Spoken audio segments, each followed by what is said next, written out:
It's February 18th, 1986, and the world's most powerful surface warship has been in upkeep at Naval Base Norfolk's Pier 11 for 3.5 months.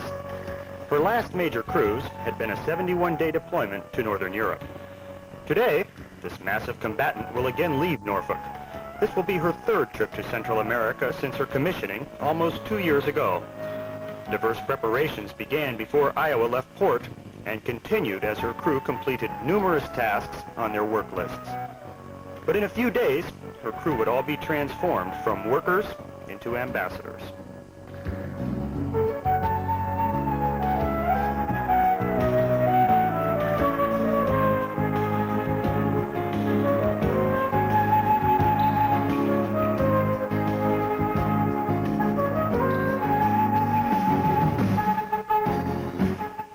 Iowa's southerly course took her off the coast of Florida, where on the next day she met her escort ship, the guided missile frigate John L. Hall.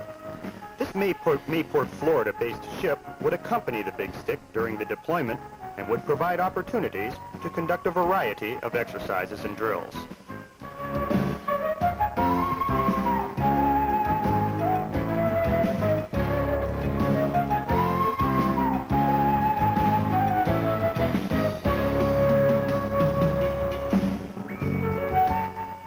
On February 23rd, Iowa moored at Cristobal, Panama. Early the next morning, 462 guests embarked for the transit of the 43-mile-long Panama Canal. It was an experience being lifted 85 feet above sea level at each of the 3 sets of 109-foot-wide locks, especially since Iowa is 108 foot 2 inches wide. The obvious wonderment continued as Iowa passed through the scenic Continental Divide, which includes Gatun Lake and the famous Galliard Cut. Iowa's transit cost approximately $60,000, but the alternative was an 8,000-mile trip around South America, which would have taken more than 22 days to complete.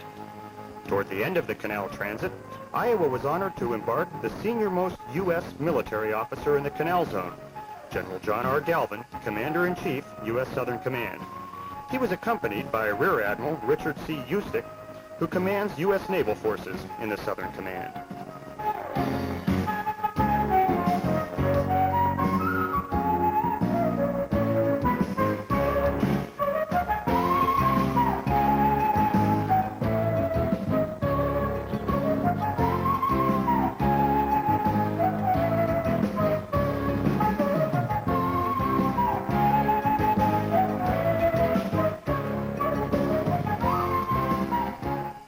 Once the last lock opened its gate, the Pacific Ocean welcomed Iowa to the most important part of her mission, the opportunity to underscore the American people's support for the people of Central America. After a brief stay in Balboa, Panama, Iowa departed for Puerto Caldera, Costa Rica, arriving there on February 27. Shortly after her arrival, over 350 crewmen hit the beach to start their mission of goodwill.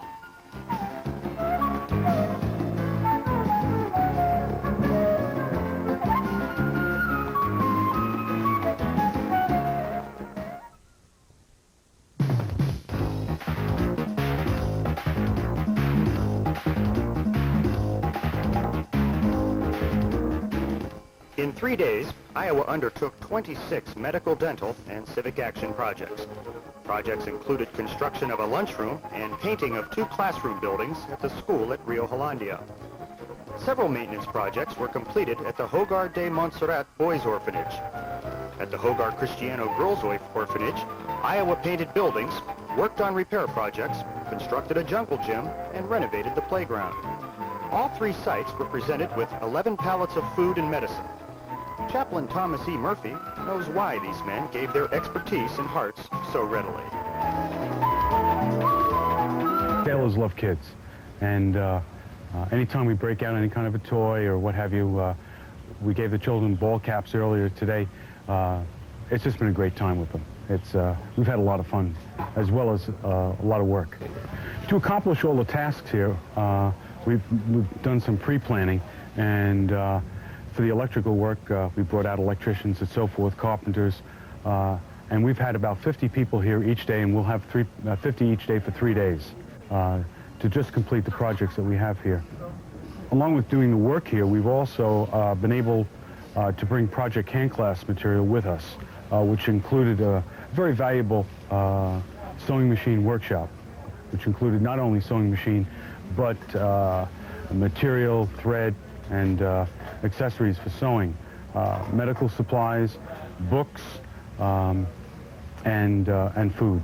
It's just been it's been great because you really see our own sailors at their finest, where they're giving generously of their own time, sweating out in the heat, working with the children. You see the real humanity of the American sailor.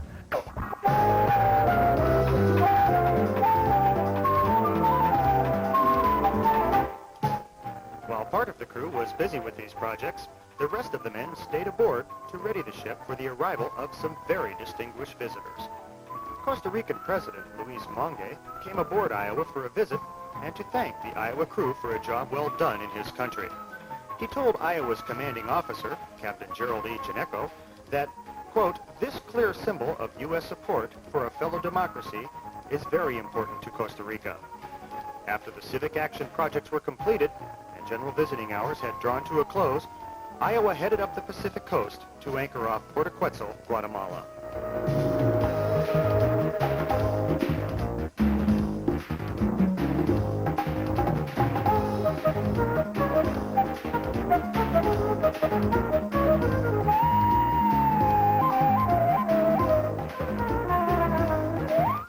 Guatemala has a tradition of military rule, but with recent elections, President Benicio Cereza now heads that lovely country.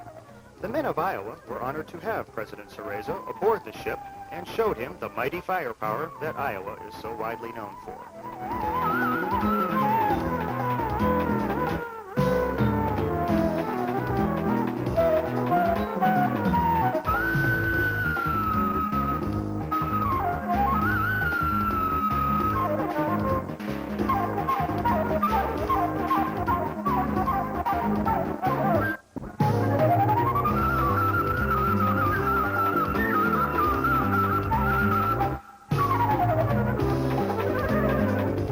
After arriving off the coast of El Salvador 4 days later, the next high-ranking visitor to the battleship was El Salvadoran President Jose Napoleon Duarte. He had this to say: "Iowa and her men had been participants in some of the greatest battles in the greatest war the world has ever known, a war which was fought to preserve a way of freedom that only Western democracies have ever known, that is now raising its voice around the world." After fighting the good fight, this magnificent ship went to sleep, into retirement for a period of 25 years. I would like to think this is very much like the life I led, including the period in which I was forced to go into exile, to leave the battle for democracy that I had been fighting in my own country. Now, I too, like the Iowa, have returned from exile to fight again, once more on behalf of freedom.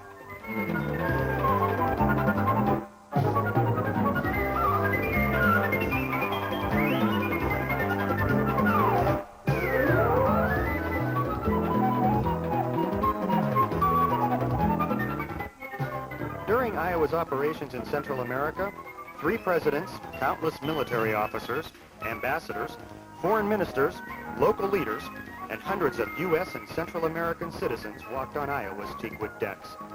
More Central Americans in isolated areas benefited from Iowa's generosity in the form of civic action projects.